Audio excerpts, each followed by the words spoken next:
Hey guys, it's FlipShot the editor and Tier 2 CSGO coach for Team Salvo, and today I'll be showing you some of the basic methods for aim training, and I'll also be explaining to you why they are necessary.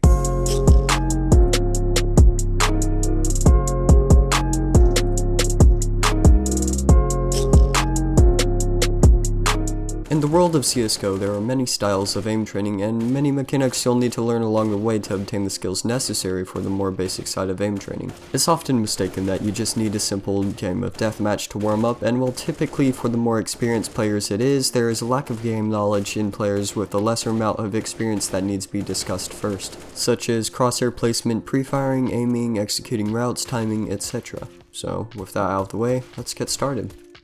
Number 1. Basic aim routines. Now, it's an often misconception with this one that your supposed aim training is just a warm-up and that you only need some deathmatch and you'll be fine. Now, while this sounds nice, this is also entirely wrong. You'll have a warm-up and then you'll move on to aim training. And there are different routines for this, such as Furious's routines, but you won't have enough time for most routines out there, so we're going to give you a simple one. You will go through a 30-minute warm-up period at the beginning of the day. You will practice crosshair placement, aiming, flicking, slightly practice recoil, counter-strafing, and some op flicks. For this you can follow Furious's warm-up routine, or you can just do the following and change the basic settings of the aimbot's arena.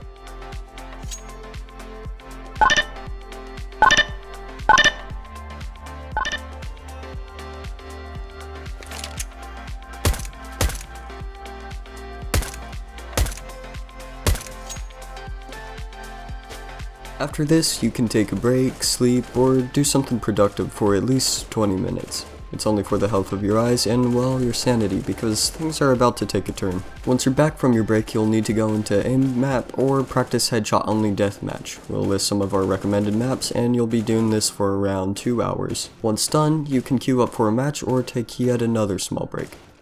Now on to number 2, pre-aiming. And although this is an overlooked part of aim training that you definitely need, you don't necessarily need to do this routinely. It's still best to do this every week or so, and this will also help you with your game sense and general crosshair placement. The map that we'll be using for this is called YPRAC Mirage, and the author YesBear has been so kind to make these maps for every vanilla Counter-Strike map. 3 Clicks Philip has covered these maps before on his channel if you want to learn more.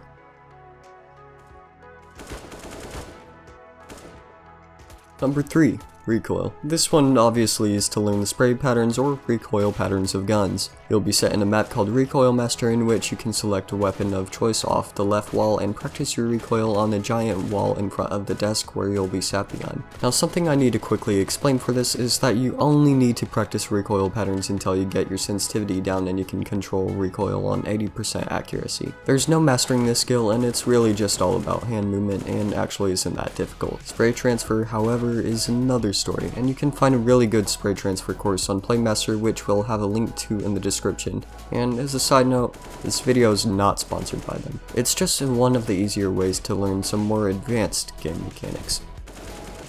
Finally, on to number 4, matchmaking practice. After you feel confident enough with your basic game skills, you can move on to some community servers where you can learn teamwork. These servers are known as execute and retake servers. The execute servers, you're playing as either a CT or a T where you defend or attack a site. On most execute mods the servers use, you'll automatically be throwing basic smokes, and as a T, your team will be spawned on either side. And as a CT, your group is split between either of the two. The retake servers, you are also playing as either a CT or T, where your goal as a CT is to retake a site overthrown by T players, and your goal as a T is to prevent this while the bomb is set to explode. All these decisions made by either team is necessary both in matchmaking and third-party matchmaking networks. With all of that said, thank you for watching, and all the necessary links can be found in the description of this video. If you enjoyed this or learned something new, please leave a like, and you can also find the following of our Salvo social medias as well as Discord in the description, if you don't mind dropping by and saying hello in there. Applications for many of our rosters are open as well for those looking to apply, and we'd appreciate you sharing the Discord link to a friend who's also looking for a team. Have a good day, and see you soon. No, in the hills. Oh, you must be drinking. No, just pills. Oh, you spending that money though. No, I got bills. I'm way fucking on my hauling, just to say we did it. Life ends with a colon. Guess we never finish.